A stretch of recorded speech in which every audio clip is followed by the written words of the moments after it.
Hello again. Today I'm going to talk about what training sessions you can do to make your fitness goals so that you can prepare for your whatever cycling events you've got coming up. And the way I like to do that is to use a curve, a power duration curve, which is basically the maximum power you can produce for any duration. So you don't have to be a genius to think, well, you can produce a lot more power on average for 5 seconds than you can for 5 hours, for instance. Your average power over 5 hours is going to be a lot less than your average power over 5 seconds if you're doing it as hard as you possibly can.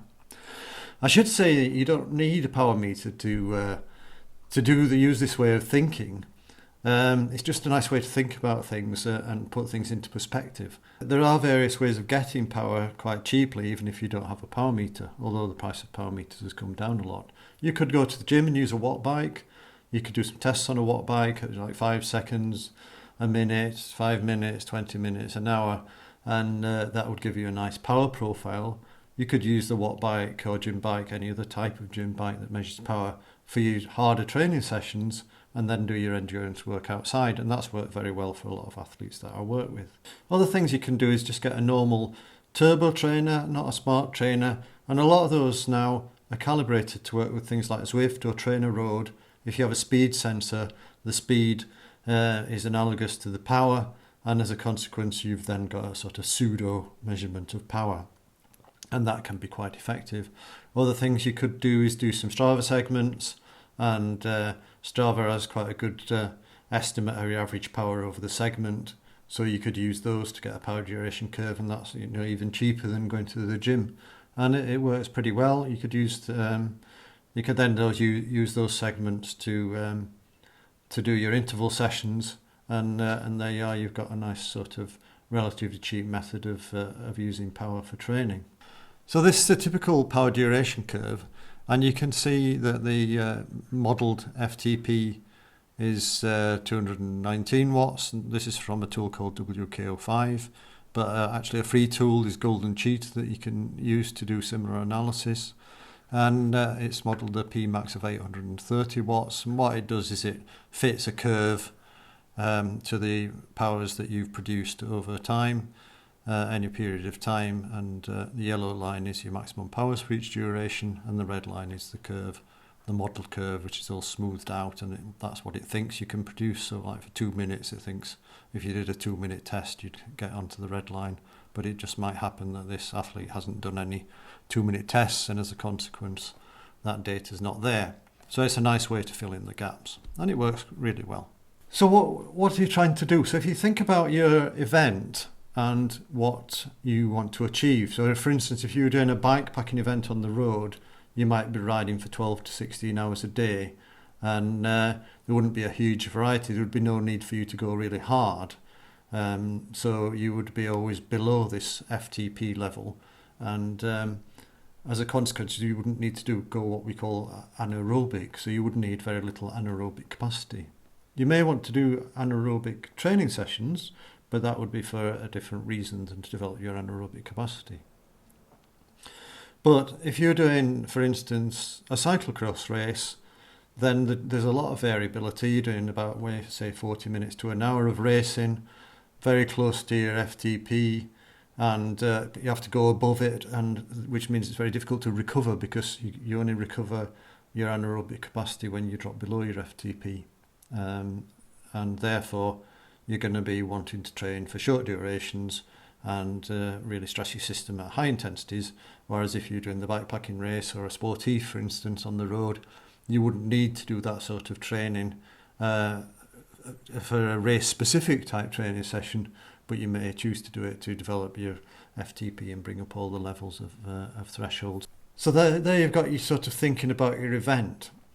So if you want to develop your anaerobic capacity, then you need to work anaerobically, and that if you look at the curve, you can see that everything basically above this FTP level is anaerobic, and this tool has a way of modelling what you can sustain your FTP for, what duration. So that's about an hour there for this athlete, and it varies a little bit, but it doesn't matter too much. It's not too critical. So if you did intervals at any duration less than the what they call time to exhaustion, you're going to be working anaerobically if you're working as hard as you can. So, for instance, a good duration might be 2 minutes, and according to this, that you can work at 350 watts for 2 minutes. So, obviously, if you're going to do an interval session, which means you can spend more time above that power or intensity, it doesn't have to be with a power meter. You can use you just do a session and work as hard as you can for 2 minutes, and then recover and do it again. Then that's the same. That's basically all you're doing, because if you're working that hard, you're not really looking at the power meter too much. So it doesn't matter too much. Don't worry about that.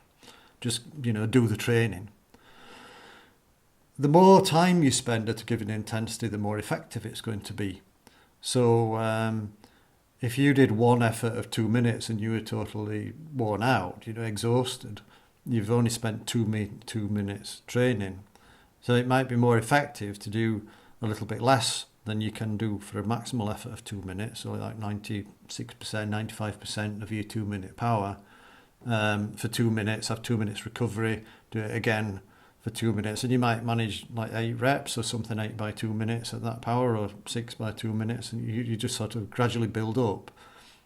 But that type of session is what we call maximal aerobic. It's training you're at your VO2 max.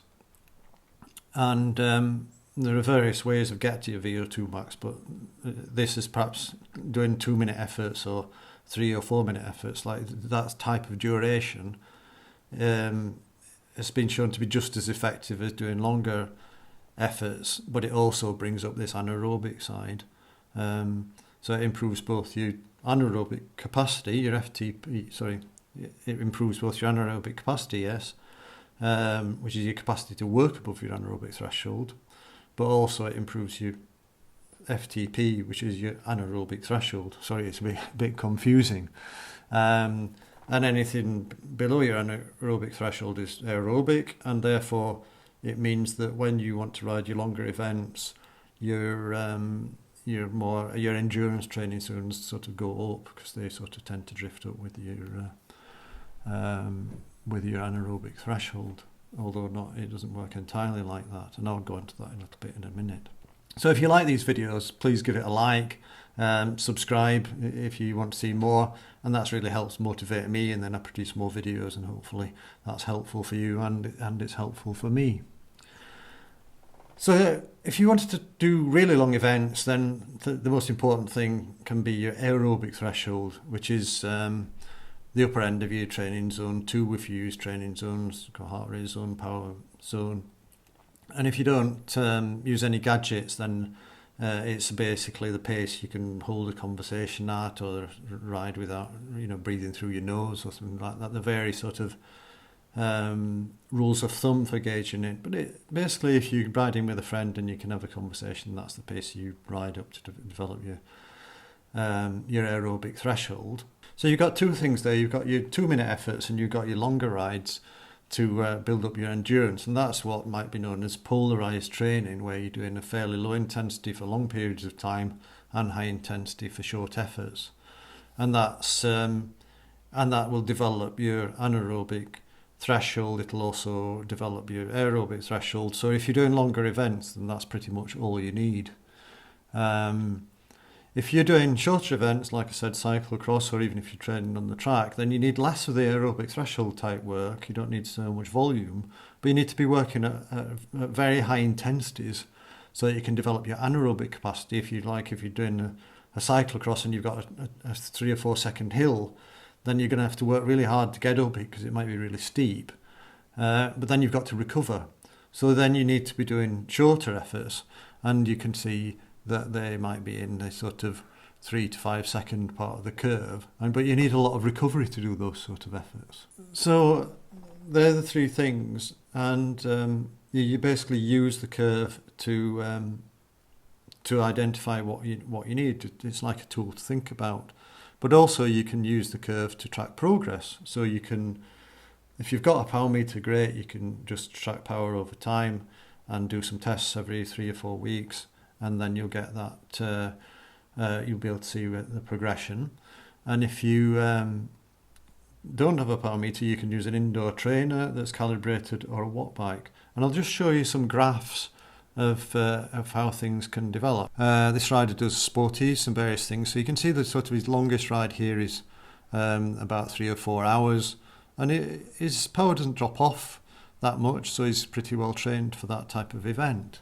And then if you look at a bike packer, well, this is actually data from Jenny Graham, who's the fastest female to ride around the world, which is somebody that I coached and helped her prepare for that. So this is her curve, and you can see that she's doing much longer rides, and she's had an FTP modelled at 247 watts here, but she could actually ride at 150 watts for 8 hours, and then if you have a look at the next graph, you can see that she could ride at 130 watts for 17 hours.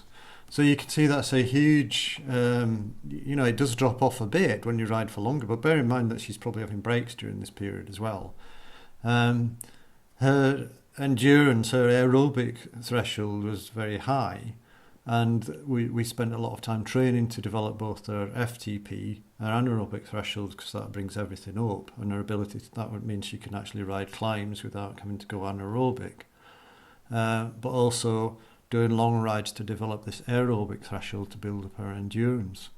And she did very little work at very high intensities. I mean, she did race a few cyclocross events, but for fun, to mix things up and keep it interesting, which is obviously very important. If we go back to the rider that we talked about before, I started working with him in 2018, and you can see that actually he had quite a good maximal powers, which is the sort of left-hand side of the curve here, the green curve, which is the modelled values that associates with the sort of darker green curve here. But his ability to ride at a threshold and times above sort of 5 minutes wasn't so great. So because his goals were sportifs, we worked on building up his FTP, his anaerobic threshold, pace, power. He does ride with a power meter, so these models are quite accurate. And as you can see, in 2019, we managed to improve his FTP from 160 watts to 185 watts, but his peak powers dropped off quite a lot. And that didn't really matter because he wasn't training for that sort of thing. He didn't need to be able to sprint to ride sportifs on the road. But the other thing it did was it allowed us to build in a lot more volume, because high intensity training can, it's quite fatiguing. So if you do a lot of high intensity work, you don't do much volume, and therefore you don't have the same resilience that you might have. So it was also a period of base training for him as well. And so we prioritised sort of longer rides, threshold type sessions, a VO2 max session that I talked about. And that built up that threshold and his volume. And then as we then went into 2020, we were able to work on everything because he could do more training. Now he could mix in the high intensity work with the volume.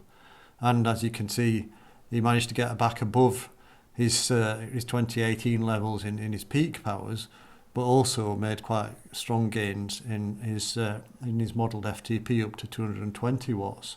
So in 2 years, he'd gone from 160 watts to 220 watts by carefully training, basically using the methods that I've just described to you. So that worked really well. And that's a good example of how you might prioritise a certain part of the curve, accept that some drop-off's going to occur in other parts of the curve because you can't train everything at once, or you can't make everything improve at once. It's best to train everything at once, keep a mix of sessions, but just prioritise something. And then you can then bring it back up after you've done a bit of the base work or done what you need. So the thing to do is start conservatively, build up gradually, increase the number of efforts you're doing. So for instance, if you're doing efforts around about your anaerobic threshold, your FTP, you might want to increase the number or the duration of time you're spending at that intensity. If you're training at that max aerobic, the VO2 max, the 2 to 5 minute type efforts, you were looking to increase the power that you achieve at those efforts. So that's the sort of focus with the VO2 max and the maximal powers, where you're looking to train your anaerobic threshold. Typically, you want to try and get the powers up for some cases, you might want to be able to sustain the power, so you might do longer efforts at a given power, but you wouldn't want to try and do a greater number because you can't. You want to get the quality. Don't worry about too much about the quantity. And then obviously the long rides, if you're doing an endurance event, you want to just gradually be able to ride longer and longer at a given intensity, so you're just building up that endurance. And that's it really. It's pretty simple, but I think the curve gives you a really nice way of visualizing it, and it works really well for me anyway, and hopefully it's useful to you. Okay, thanks again, and see you next time. Bye.